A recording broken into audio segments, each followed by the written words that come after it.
Mengapa dulu Gus Dur sempat meminta agar MUI itu dibubarkan? Oke, ini pertanyaan menarik nih. Kok bisa-bisanya Gus Dur mau membubarkan institusi agama, dan orang yang nggak puas dengan kepemimpinannya yang kebanyakan dari golongan konservatif sosial, mulai dari militer dan Islamis, mengatakan ini adalah satu alasan Gus Dur adalah pemimpin yang aneh.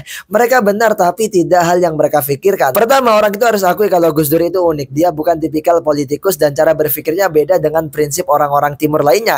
Dia memang lebih cocok ke filsuf jalanan atau aktivis yang bau-bau seniman daripada presiden. Jadi tidak fair kalau Anda membaca Gus Dur dari pandangan orang-orang timur dan common sense. Oke, selanjutnya kita bicara soal moral dulu. Bagaimana moral Gus Dur?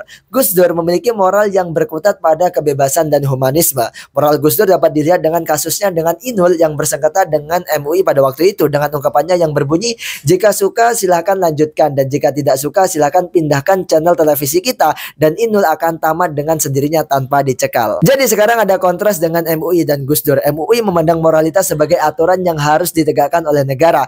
Gus Dur memiliki perspektif berbeda, dan ketimbang mengeluarkan aturan, ia lebih menganggap moralitas sebagai kesadaran individu, bukan hal yang perlu dipaksa ke orang lain. Terus, jadi ini artinya Gus Dur pro maksiat? Tidaklah, Ferguson. Beliau sendiri menyarankan Inul agar menyanyi lagu qasidah dan menggunakan hartanya buat menolong orang lain.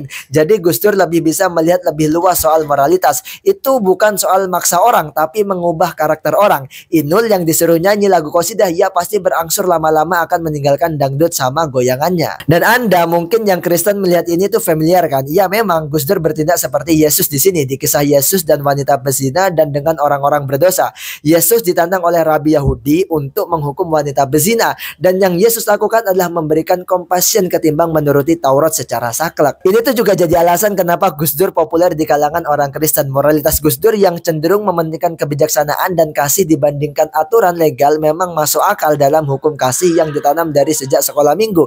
Doing good dalam kekristenan bukanlah aturan, tapi bertumpu dari karakter, dan dalam hal ini ya karakter Kristus. Jadi Gus Dur itu mau membubarkan MUI karena perbedaan pandangan moral. Gus Dur memandang akar moral adalah ke kebebasan individual, sementara MUI lebih ke aturan. Dan Anda bakal lihat Gus Dur ada benarnya di sini.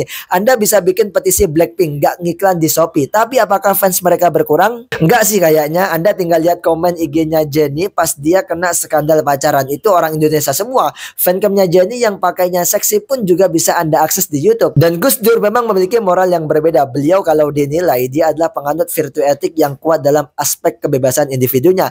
Ini lebih mementingkan karakter dan integritas pribadi dibandingkan fokus ke aturan sosial dan identitas kolektif. Hal ini yang membuat saya berpikir kalau beliau itu tidak cocok dengan sisi tradisional negara, semisal dalam persaingan politik DPR, institusi agama, militer, dan lain sebagainya. Dan membuat dia ingin membubarkan MUI dan juga DPR. Secara prinsip, ideal state moral Gus Dur adalah dunia dapat damai tanpa aturan. Karena manusia bermoral bukan karena aturan dan hukuman, tapi karena karakter dan kesadaran sendiri. Dan jawaban ini bisa ditutup dengan kata legendaris Gus Dur yang mencerminkan karakternya dengan sempurna yang berbunyi, gitu aja ya kok repot. Terima kasih. Kalau suka jangan lupa follow dan sebarkan biar manfaatnya semakin meluas. Diskusi di kolom komentar.